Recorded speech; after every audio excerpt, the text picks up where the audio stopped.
John? How's the hair growing in? I'm actually about to get it cut again in the next couple of days. I went back home and I got shaved, straight razor and everything again. And then I don't know, it was something my barber changed up to shaving cream or something, but I broke out real bad. So it's taking me about 2 weeks to get my head back to where I can shave it again. So I think about Wednesday I'll be back bald again. Are you satisfied with fall camp and coming out there, first team at right guard, a new position for you? Yeah, it's definitely a new position, but I mean, it was fun.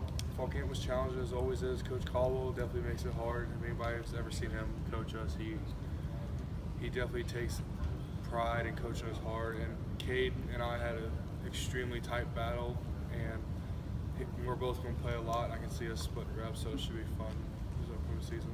Talk about continuity on that offensive line with the new lineup there. You guys got John over on the other side.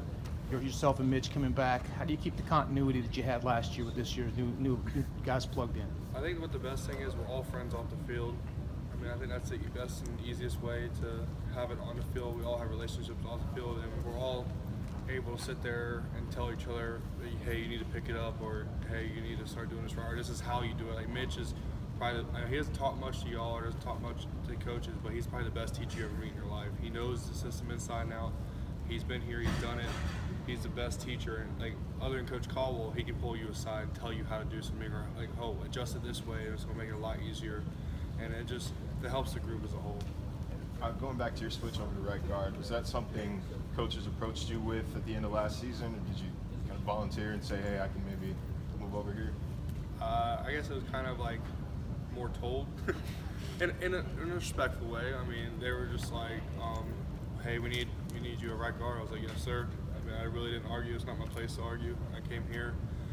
These coaches saw an opportunity and ability in me, and I'm going to do whatever they tell me to. I'm not going to sit there and argue. It's not my place to argue. Former offensive linemen say this has a chance to be one of the best offensive lines in a while. Have you seen that in camp, and maybe what would separate this line from last year's or the year before? I mean, obviously they've had like always called D-line U for a reason.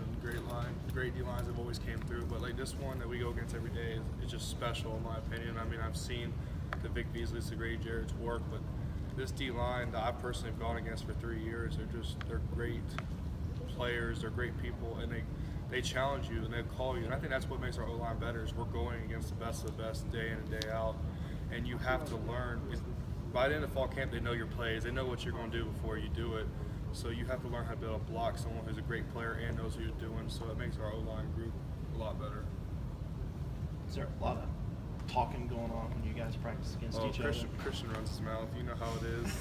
I mean, Christian's definitely the most vocal one over there.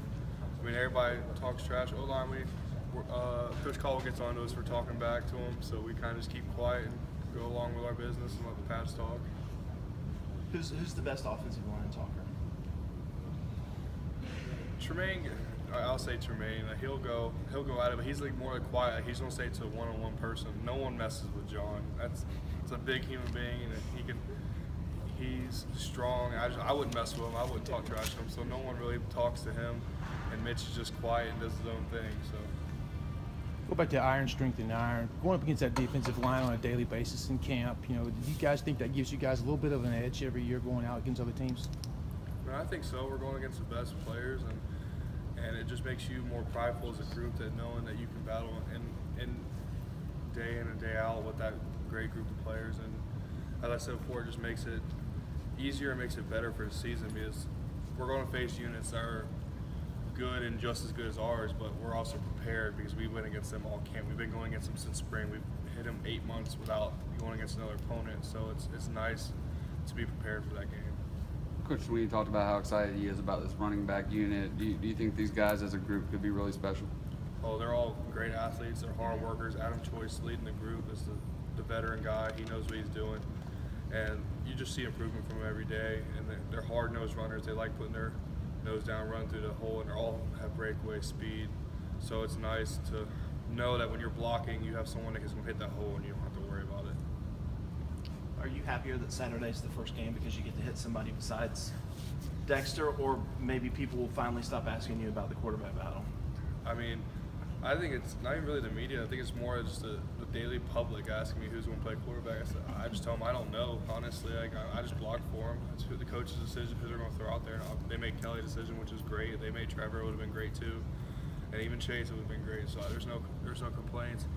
But I'm excited to hit someone else because it gets a little old going against fall camp. 3 weeks of just beating up on each other, and everybody knows what they're doing. As I said before, defense knows your plays and we know their plays. So it's nice to go against someone else and just have a little different chance to read. Is this a good test for you guys? Because typically teams that are outweighed, maybe outmanned a little bit, they twist, they stunt more, bring pressure from different angles. Is that a help? Yeah, Furman's a great team. I mean, I think they went deep into their playoffs last year, and no one needs to sleep on Furman. They're a good team. They're extremely well coached. That's the first thing I tell y'all. Don't talk down about Furman. They're great. We've been watching their film. They're doing extremely well, and I think it's gonna be fun. It's definitely gonna be a different challenge. They're smart on defense.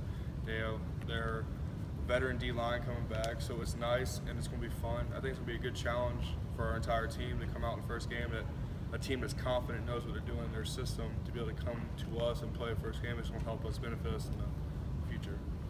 Do y'all talk much about trying to allow fewer sacks this season? Is that kind of a point of emphasis for you guys? I mean, our goal every game is to keep the quarterback clean. I mean, we don't ever want sacks. We don't ever want tackle for losses. The only way he should be dirty is if he's running up the middle for a touchdown, diving in. So, I mean, it's always a point of emphasis on our part. It's not really a spoken one, but like it's non-spoken, saying, hey, you need to do your job. If you're doing your job, our quarterbacks or running backs will be able to do what they got to do. They get all the limelight, which is great. If they're getting limelight, that means we're doing a good job. If we're staying out of paper, it means we're doing a good job. So it's always been a goal of ours to have 0 sacks and 0 tackle for loss. Is there any part of you that wants to put Alabama in the rearview mirror, that was the last game you played, and it wasn't a good one for the offensive line to finally say, hey, now we've got more tape to look at? I mean, it's motivation for sure. I mean, we didn't play our best, and I think it motivated us all throughout summer, but this is a new season. Coach Sweeney talks about all the time, last year's accolades and rewards aren't going to win this year's games, or last year's bad games aren't going to lose you this year's games. So we've definitely put it in a rearview mirror, and it was nice to have a wake-up call and realize that we had to work harder. I think we had a great summer as a team, great spring as a team, and it was definitely a motivation factor. You've all known sky-high expectations during your career here at Clemson. Can you kind of put into words what it's like to start every season with being in the spotlight, top 5 preseason team and that kind of thing? Well, what that's like?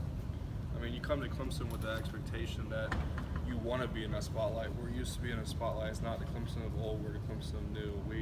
We enjoy being in the spotlight. We work hard so that we can be a top contender every year.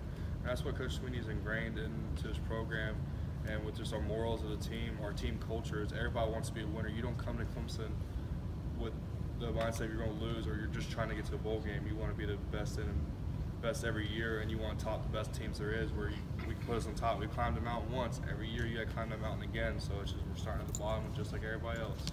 You guys always kind of talk about blocking out the outside noise is always kind of a mantra, but do you, does it provide maybe in the longer camp days a little bit extra bounce in your step, a little bit more motivation because, again, the bar has been raised so high now? I mean, I think it just turned into self-motivation at that point, because I know I'm going to work my tail off because I'm not going to let my teammate down. I mean, outside expectations are what you did from last year.